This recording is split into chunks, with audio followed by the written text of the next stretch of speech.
Good morning. If you can't tell, it's pretty bright in here. Been up for quite a while, working away at things. The sun's starting to come through, which is beautiful, but it's also really bright in your eyes when you're trying to record a video for people. Today, I want to talk to you about what I look for in a startup investment opportunity. So I've had the opportunity to invest in some startups, not just my own, but other people's in the past. And I've got to where I've started to establish my own sort of due diligence and process of vetting those opportunities. So I want to share that with you in case that provides you any insight. If you are thinking about doing the same thing, investing in startups, give you some of the ideas of the things that I sort of put a lot of credence in when I meet with the startup. So the very first one is the team itself. So not too long ago, I had the opportunity to meet with a startup that was actually wanted to launch their company by buying another software company. That was going to be their launch, actually. And the founder, the individual founder, had some experience with startups and thought he had found a startup that was not growing like it should, and he could come in and buy it and sort of help ramp it up to where it should get to.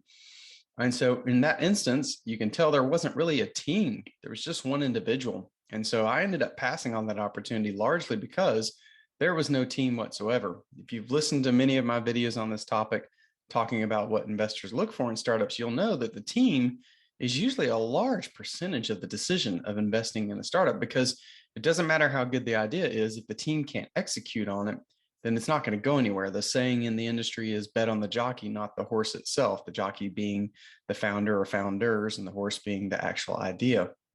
So that individual, I passed on that individual opportunity because there was no team at all. There was just a single founder. Now, have I worked with single founders in the past? I have, but they have to be really, really strong and not have a whole lot of weaknesses.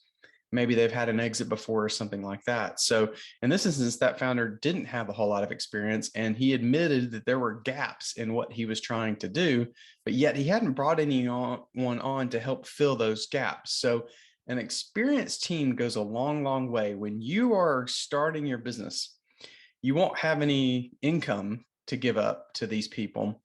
But you may be able to give up equity if you find the right co-founders, and getting co-founders that can offset your weaknesses is really, really important.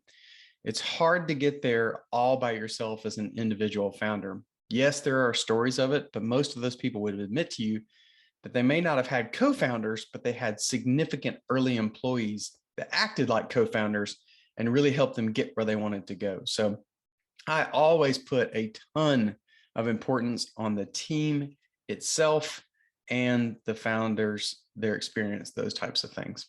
The second thing that I really focus on is the pain point real?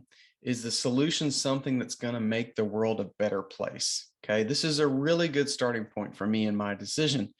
I am not what you might call I am not a social investor.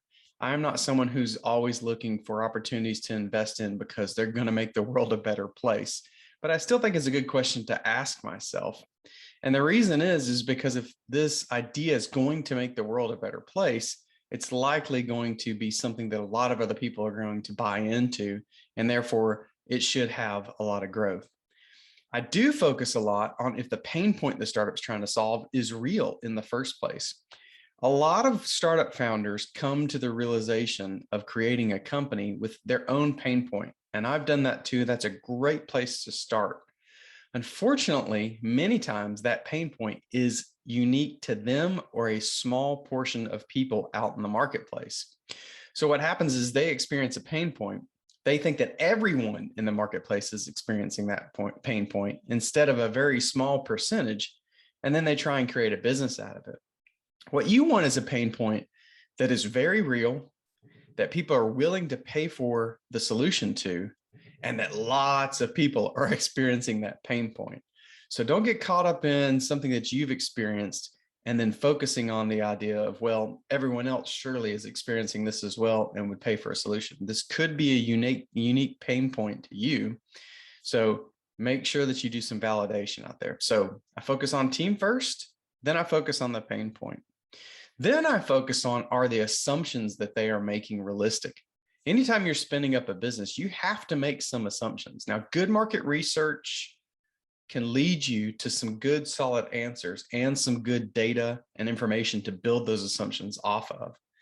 But too many times I talk to startup founders who are making ridiculously insane assumptions about the market, their ability to perform, and that is a complete showstopper for me. So let me give you an example. I recently had the opportunity to read a pitch for a startup idea for a product, and the founder or the creator was claiming that they were going to gain, get this, 90% of the market share out there. Now, if for any reason that doesn't hit you as a ludicrously insane assumption, then I'm not doing my job of educating you on how all this works, or you have unrealistic expectations about business. 90% market share is just not something that's going to happen for just about every company.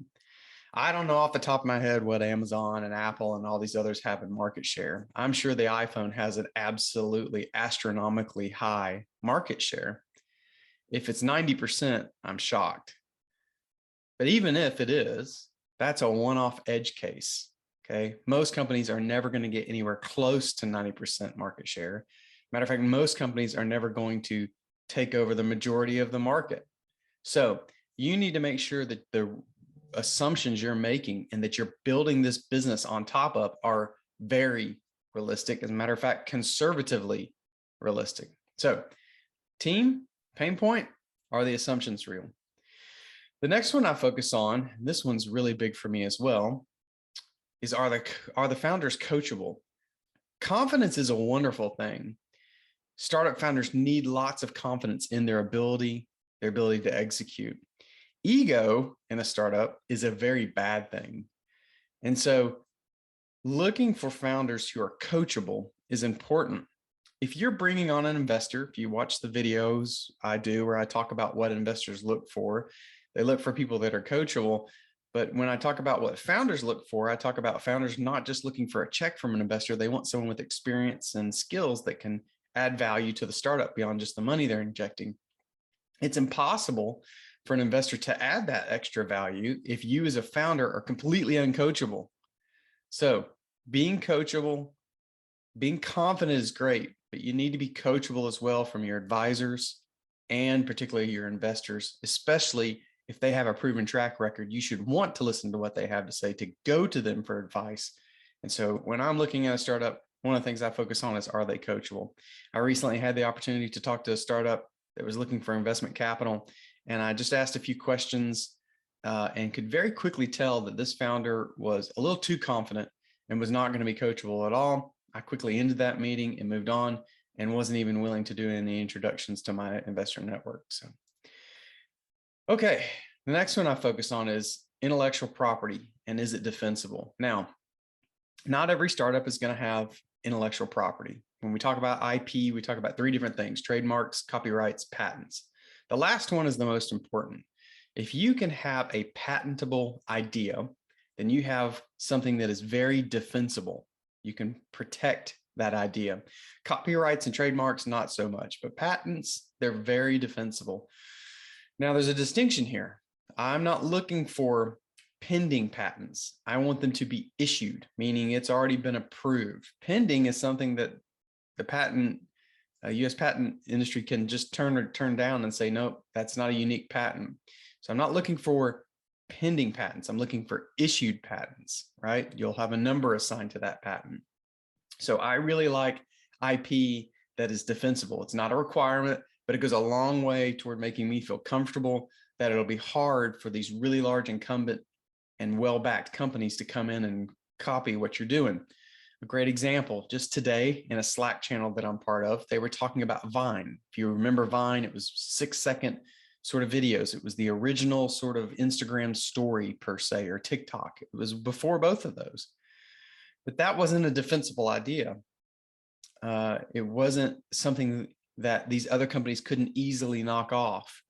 Had they had a proper patent on that, perhaps it could have stopped these companies like Instagram and TikTok from coming in and basically replicating what they did for a large part. So intellectual property makes your startup very defensible, and it's something I love in a startup. Now, the last one may shock you. I look for risks that can be mitigated. What do I mean by that? Risk is inevitable with the startup. That's the whole idea. However, you should have a plan to mitigate or offset as many of those risks as you can. So when I'm reading a pitch deck or a business plan or talking to a founder and I'm asking questions about the risks, if they have answers to those risks and can tell me how they plan to offset or mitigate those risks, I feel a lot better that they've done their planning and that they can execute on their model. So here's an example. A risk could be a very large incumbent company that has already been in the space and has a large amount of market share. If I know that that exists, or I research it and find out and I talk to the founder, I may say, how do you plan to keep that company from just mimicking your new feature or product? That company's been in business a long time.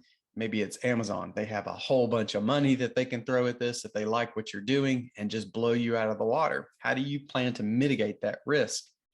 And it's not that I'm always looking for a founder that can completely offset that risk and every bit of it, but I like to hear that there's some sort of plan, some defensible idea. Again, we're back to a patent. Maybe the defensibility is execution. Maybe they're going to partner with that large incumbent. Maybe they have other ways that they can protect the idea and offset the risks of those things happening. Another risk could be, running out of money. So how do you plan to offset that risk?